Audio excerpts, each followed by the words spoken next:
পিসির কথা যত কানে আসে সে তত ছোটে। হঠাৎ দেখল একটা বিরাট লম্বা শেওড়া গাছের ডাল ওদিক থেকে এসে তার হাতের মাঝের জায়গাটি ছিনিয়ে নিয়ে গেল। একটা আর্তনাদ করে জানটা সেইখানেই অজ্ঞান হয়ে পড়ে গেল। তার চিৎকার শুনে বাড়ি থেকে লোকজন এসে যখন পৌঁছালো তখন মুখ দিয়ে তখন গ্যাজলা বেরোচ্ছে তার।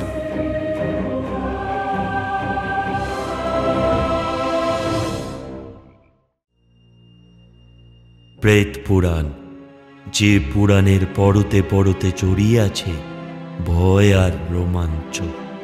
প্রেত পুরাণের আজকের উপস্থাপনা লেখক স্বপন বড়ুর কলমে নিশির ডাক।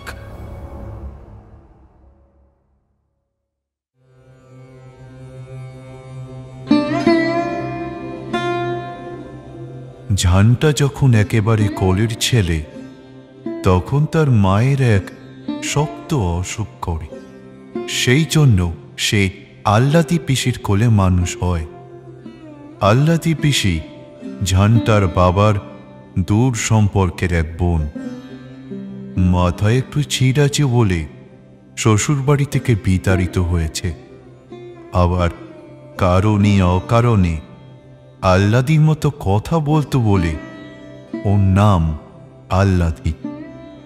বাড়ির ছেলে মেয়েরাও তাই ওই নামেই ডাকত। মায়ের অসুখের পর ওই যে ছেলেটাকে কোলে তুলে নিল তারপরেই ছেলেটার প্রতি এমন হয়ে গেল যে মায়ের অসুখ ভালো হওয়ার পরও পিসি তাকে কোল থেকে নামাতে চাননি। ঝানটাও পিসি বলতে অজ্ঞান। আল্লাদি পিসি স্নান করিয়ে দেবে, পিসিকে না হলে ঝানটারও এক মুহূর্ত চলে না। তার মাও সারা দিন রাত নানা ঝামেলাতে জড়িয়ে থাকে। তাই আল্লাদি পিসির কোলে ছেলে রেখে তারও শান্তি। আল্লাদি পিসি মাছ খেতে ভালোবাসত, বিশেষ করে শোল মাছ। ঝানটা যখন একটু বড় হলো সে পিসির জন্য নানা মাছ ধরে নিয়ে আসত। ভাগ্যিস আমার ঝানটা ছিল, তাই দুটো মাছ ভাত খেয়ে বাঁচি। বর্ষায় যখন গ্রামের নদীনালা ভরাট হয়ে আসে, নিজেদের পুকুরের জল পড়ে, তখন ঝানটা তার পিসির জন্য বিভিন্ন ধরনের মাছ ধরে নিয়ে আসে। বিশেষ করে আল্লাদি পিসির জন্য শোল মাছ যদি পাওয়া যায় তবে তার মুখে হাসি ধরে না। এক কথায় সে পিসির জন্য সব করতে পারে। আবার ঝানটা পিসির সব। পিসি মরলে সে গয়ায় পিণ্ড দেবে, সে কথা সে সবাইকে সগর্বে বলে বেড়ায়। হঠাৎ 3 দিনের জ্বরে পিসি মারা যায়।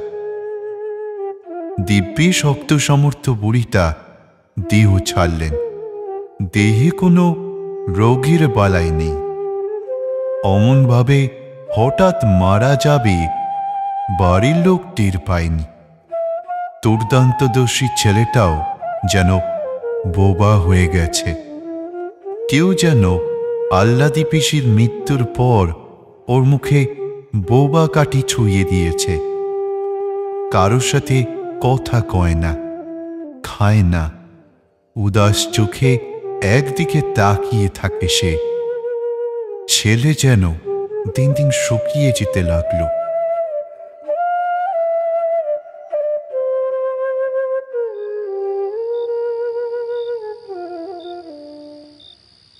তখন রাত্রি।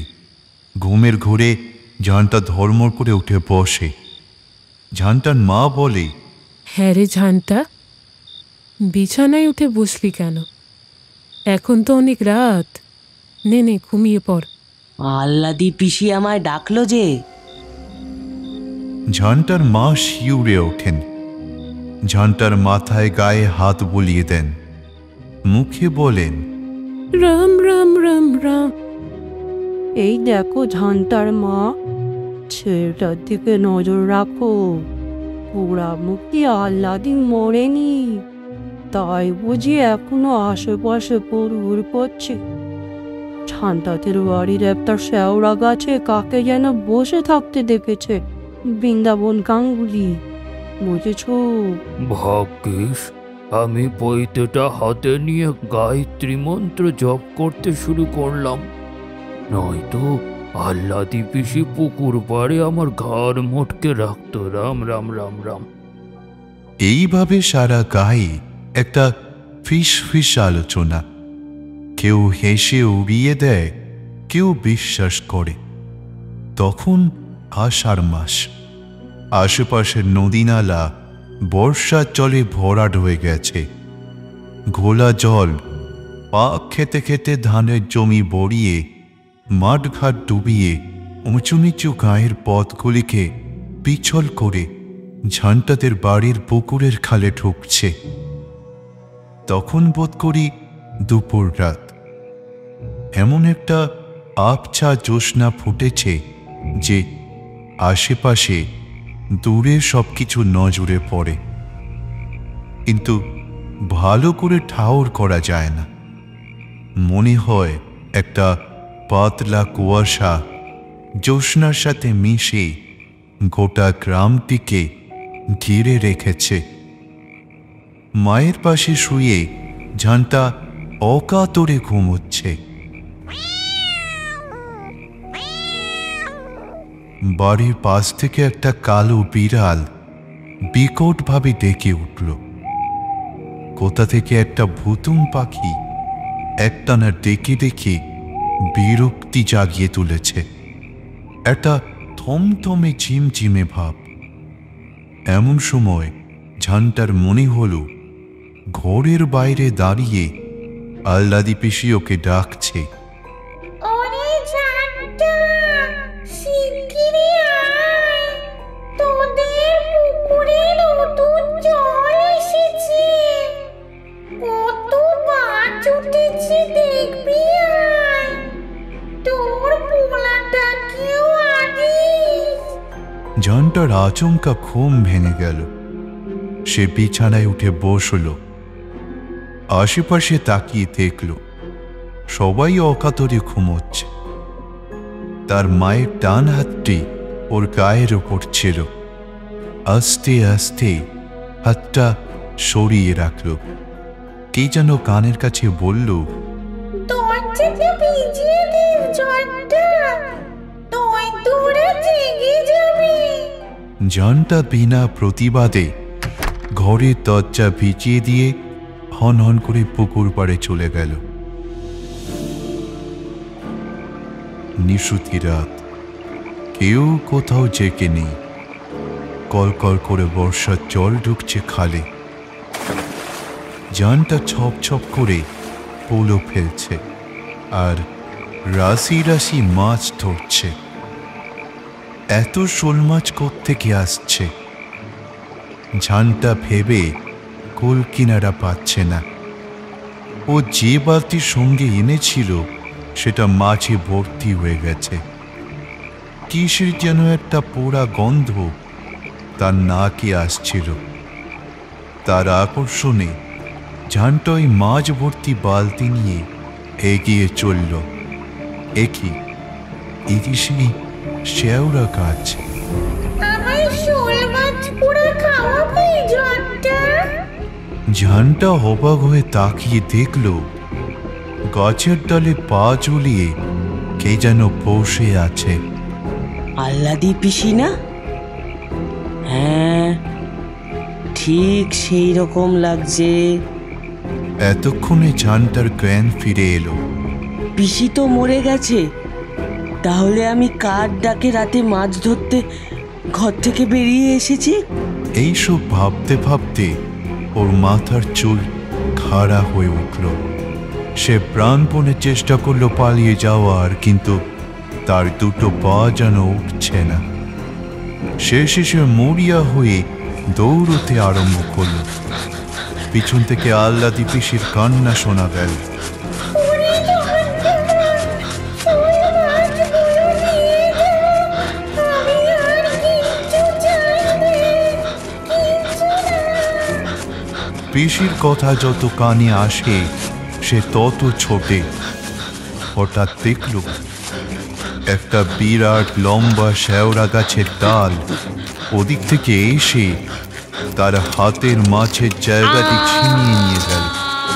একটা আর্তনাদ করে জানটা সেইখানেই অজ্ঞান হয়ে পড়ে গেল। তার চিৎকার শুনে বাড়ি থেকে লোকজন এসে যখন পৌঁছালো তখন মুখ দিয়ে তখন গ্যাজলা বেরোচ্ছে তার।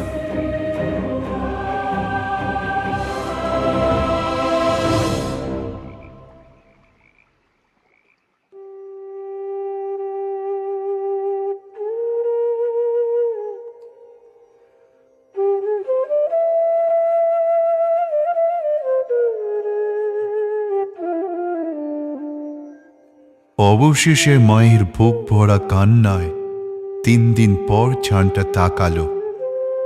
কিন্তু কি হয়েছিল কোনো কথাই সে মনে করতে পারে না। শুধু পোকার মতো ড্যাব ড্যাবে চোখে চেয়ে থাকে। গায়ের সবাই বলল, দেখো গো ঝান্টার মা, এখন থেকে ঝান্টাকে একেবারে চোখে চোখে রাখতে হবে। হ্যাঁ গো ঝান্টার মা, পেতনিরা ওরকম করে গো। নিশির তাক দিয়ে তোমার ছেলেকে ভুলিয়ে নিয়ে যাবে, তারপর ঘাড় মোটকে রাখবে। সাবধান। হ্যাঁ হ্যাঁ, সাবধান, সাবধানে থেকো ঝান্টার মা। শুনে ঝান্টার মায়ের বুকের রক্ত শুকিয়ে যায়। সারা রাত ঘরে ছেলের কাছে বসে জেগে থাকে আর ঘন ঘন দীর্ঘ নিঃশ্বাস ফেলে।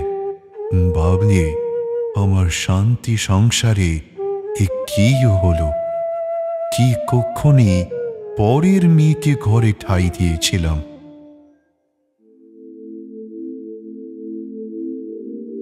এদিকে হঠাৎ বাড়ির লোকে লক্ষ্য করল যে কেমন যেন পাগলা চোখে তাকিয়ে থাকে ঝান্টা। হঠাৎ সে বলে বসল, আমি পোড়া শোল মাছ খাবো। অমনি সঙ্গে সঙ্গে কোথা থেকে একটা পোড়া শোল মাছ ঘরের মাঝখানে এসে পড়ল। ভয়ে আঁতকে উঠল সবাই। ক্রমে ব্যাপারটা সহজ হয়ে এলো। দেখা গেল যে ঝান্টা যখন যা চায় কে যেন সঙ্গে সঙ্গে তাই এনে হাজির করে।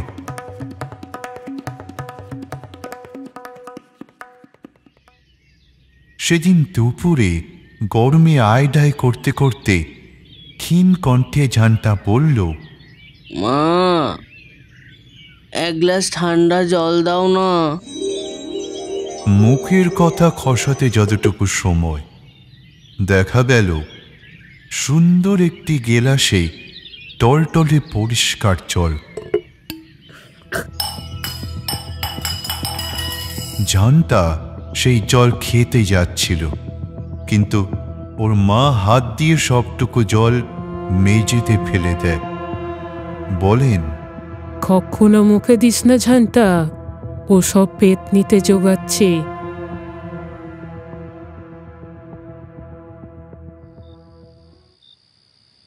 সন্ধ্যার পর পাড়ার মেয়েরা দল বেঁধে আসত ঝান্টাকে দেখতে। কথায় কথায় গাঙ্গুলি গিন্নি বললেন, আমার জর্দা ফুরিয়ে গেছে বাপু। কাশির জর্দা না হলে আমার মুখে রোচে না বাবু। আপন মনে ঝান্টা বলল, তুমি জর্দা খাবে ঠাম্মি? সঙ্গে সঙ্গে থম করে মেঝেতে পড়ল একটি কৌটো। গাঙ্গুলি গিন্নি অবাক হয়ে বললেন, এই তো কাশির জর্দা, একেবারে নতুন কৌটো দেখছি। কোথা থেকে এলো রে ঝান্টার মা? আর যারা আশেপাশে ছিল ব্যাপারটা জানত, তারা খুলে বলল। জর্দার কৌটোটা গাঙ্গুলি গিন্নি হাতে তুলে নিতে যাচ্ছিল, কিন্তু যেই আহ্লাদি পেতনির কথা শুনলেন অমনি রাম রাম করতে করতে একেবারে নিজেদের বাড়ির দিকে পা চালিয়ে দিলেন।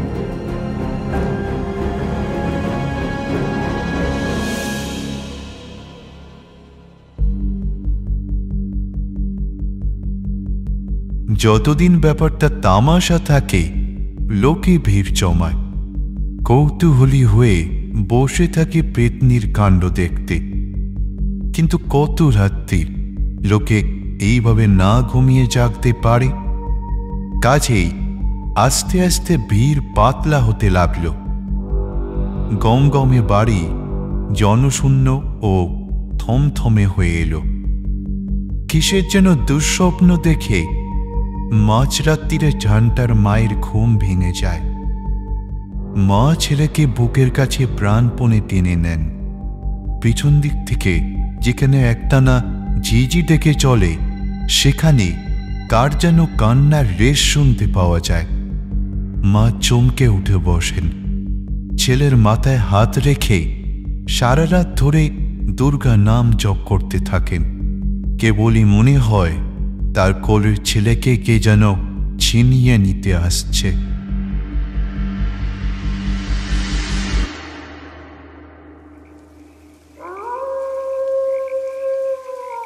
সেদিন সন্ধ্যে থেকে একটানা ঝিরঝিরে বৃষ্টি হচ্ছে।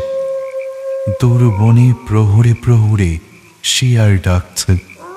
মনে হচ্ছে যেন ওরাও খুব ভয় পেয়েছে।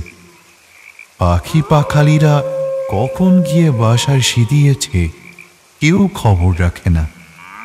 গেরস্ত বাড়ির গোয়ালগুলিতে গরুগুলি এমনভাবে হামলাচ্ছে যে মনে হয় অশুভ কোনো ইঙ্গিত পেয়েছে।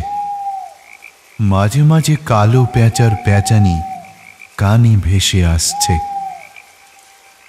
শ্মশানের দিক থেকে একটানা শোঁশো হাওয়া বুক চিরে উত্তর জলাভূমির উপর দিয়ে বইছে।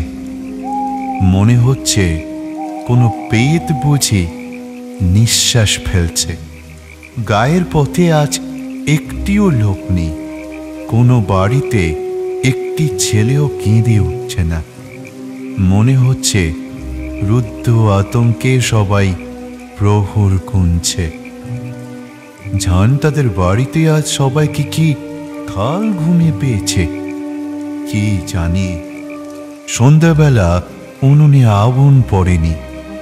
বাইরের ঘরের বাড়ির কর্তারা সন্ধ্যে থেকেই দাবা পাশা খেলতে বসেন।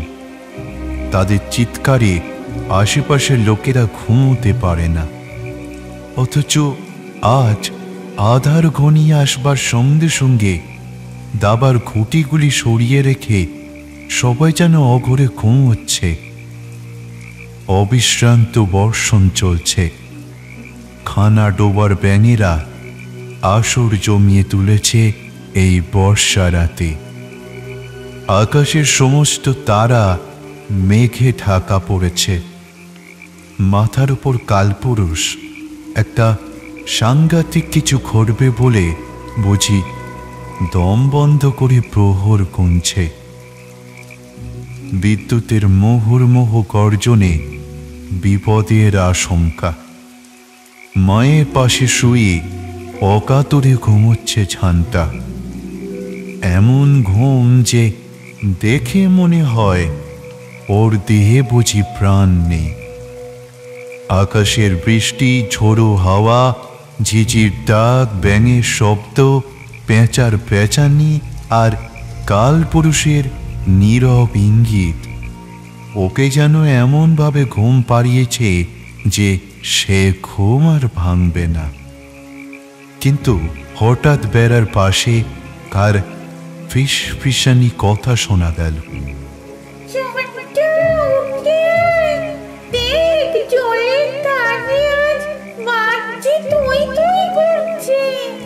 ঝান্টা এক মুহূর্ত সচকিত হয়ে ওঠে। আবার সেই ফিসফিসানির আহ্বান বেশে এলো। উদাস দৃষ্টিতে ঝান্টা উঠে বসল। কার ডাক? কোথায় যেতে হবে কিচ্ছু জানে না। তবু সে উঠে দাঁড়ালো পাগলের মতো। আবার সেই বাঁশবনের কানাকানির মতো কার আহ্বান।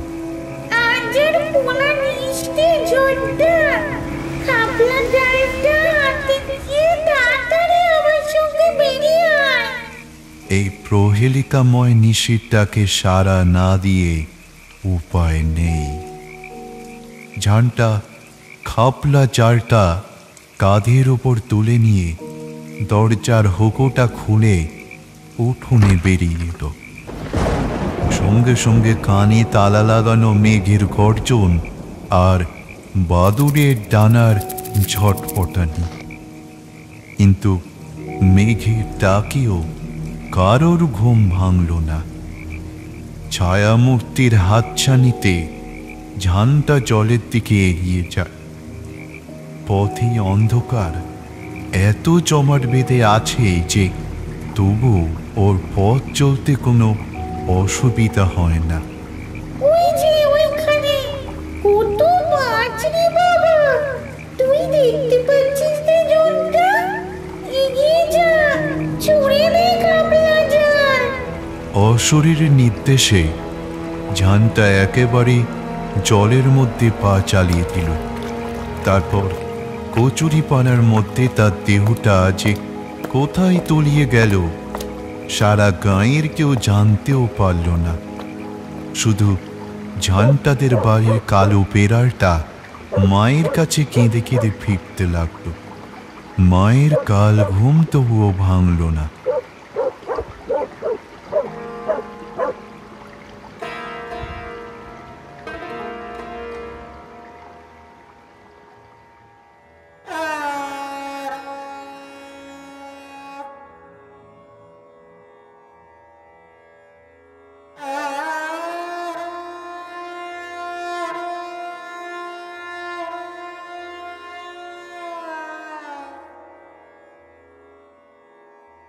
পরদিন জেলেরা যখন ঝান্টার মৃতদেহটা টেনে তুলল, সারা গায়ের মানুষজন একেবারে হুমড়ি খেয়ে পড়ল।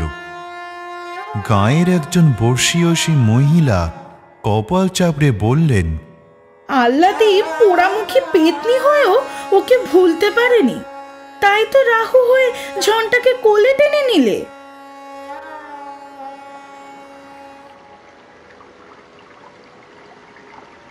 বহু বছর কেটে গেছে, এখনো গাঁয়ের লোকেরা একটু বেশি রাত্রিরে জলার ধার দিয়ে যেতে ভয় পায়।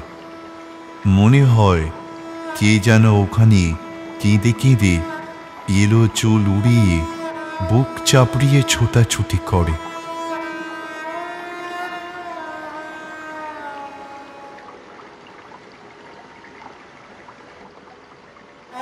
এতক্ষণ শুনছিলেন আমাদের আজকের উপস্থাপনা। লেখক স্বপন বড়ুর কলমে নিশীথ ডাক। আমাদের আজকের গল্পে কতকের চরিত্রে ছিলেন বিক্রম, ঝান্টা রুদ্র, আল্লাদি পিসি সৃষ্টি, গাঙ্গুলি গিন্নি প্রিয়াঙ্কা, বৃন্দাবন গাঙ্গুলি তিতাম, ঝান্টার মা পিয়ালি, গাঁয়ের মহিলা সৃষ্টি। আমাদের আজকের গল্পটির পোস্টার ডিজাইন ও সাউন্ড ডিজাইনে ছিল তিতাম, স্ক্রিপ্টিং সুমন, সমগ্র গল্পের পরিচালনায় টিম প্রেত পুরাণ। আমাদের আজকের গল্পটি কেমন লাগলো তা কমেন্ট করে জানান। ভালো লাগলে লাইক ও শেয়ার করতে ভুলবেন না। আর সবশেষে একটাই অনুরোধ, সাবস্ক্রাইব করে সাপোর্ট করুন আমাদের চ্যানেল প্রেত পুরাণকে। সামনের শুক্রবার আবার একটা শিহরণ জাগানো রোমাঞ্চকর গল্প নিয়ে হাজির হব আমরা। ততদিন স্টে টিউন টু প্রেত পুরাণ।